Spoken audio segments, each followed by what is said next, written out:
Assalamu alaikum students. My name is Hafiza Mahwish Tariq. Welcome to the second lecture of database, that is file processing system.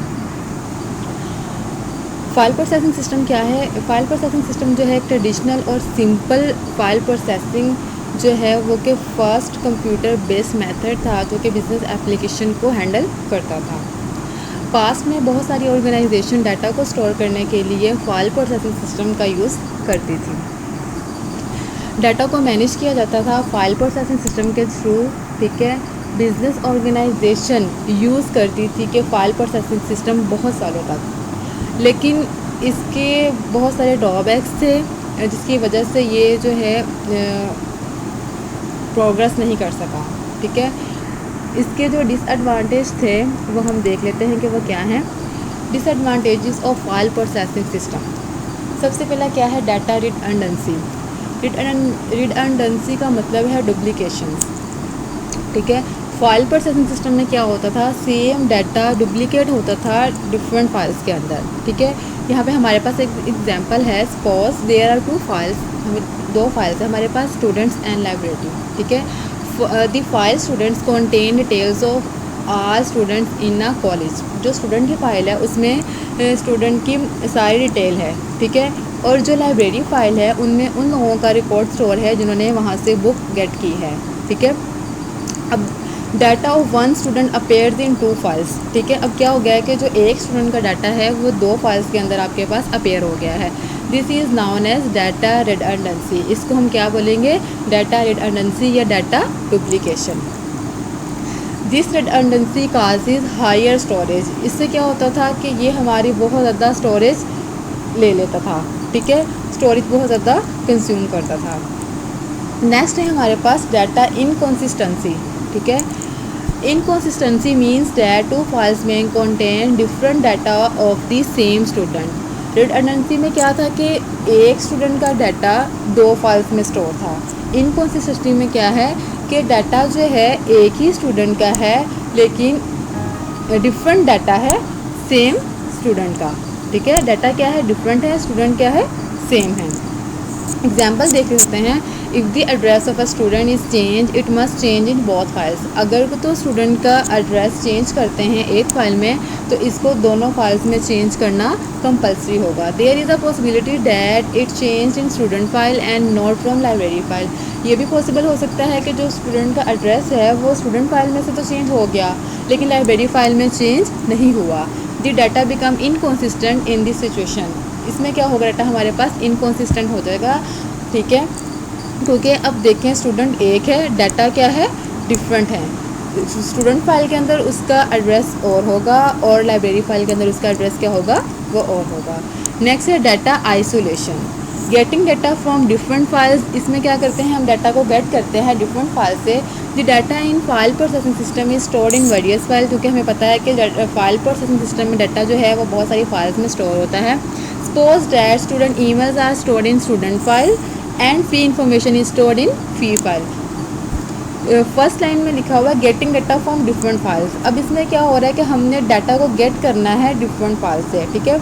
अब यहाँ पे एक जो है email store है student का स्टूडेंट फाइल के अंदर और उसकी फ़ी इंफॉर्मेशन स्टोर है फ़ी फाइल के अंदर।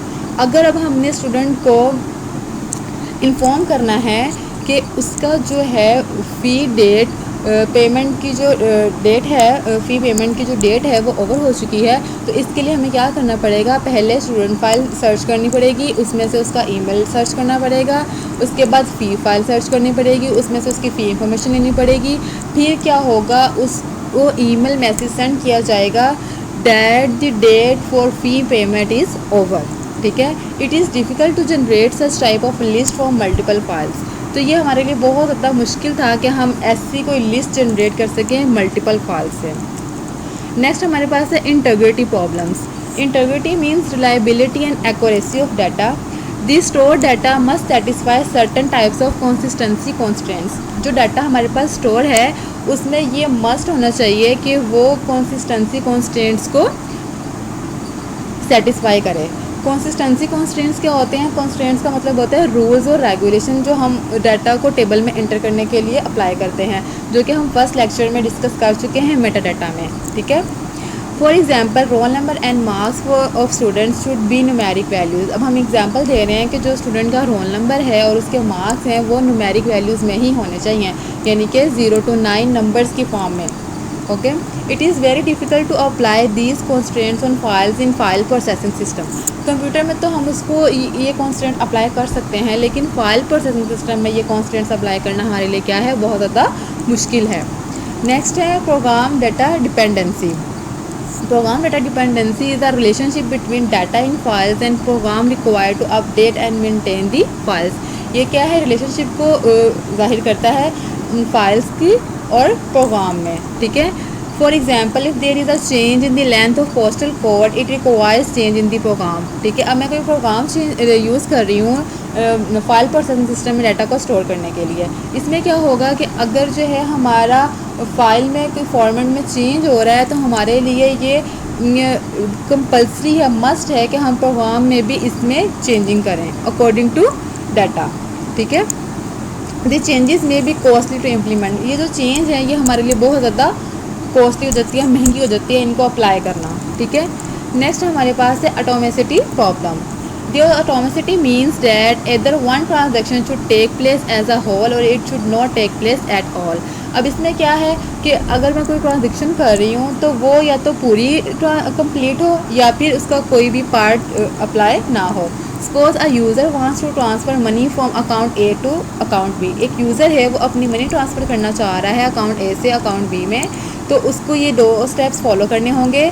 फर्स्ट स्टेप क्या है कि deduct the money from account A, यानी कि अकाउंट ए से उसकी मनी डिडक्ट हो जाए और ऐड हो जाए अकाउंट बी में। अब ये 2 रूल्स हैं डाटा को ट्रांसफ़र करने के लिए, मनी ट्रांसफ़र करने के लिए। अब क्या हो गया है कि सिस्टम फेल हो गया है। जब कंप्यूटर ने वो अपना काम परफॉर्म किया, फर्स्ट स्टेप उसने परफॉर्म किया, कंप्यूटर फेल हो गया, यानी कि मनी डिडक्ट हो गई है अकाउंट ए से। लेकिन क्योंकि कंप्यूटर ख़राब हो गया है तो हमारा जो सेकंड स्टेप है वो परफॉर्म नहीं हो सका।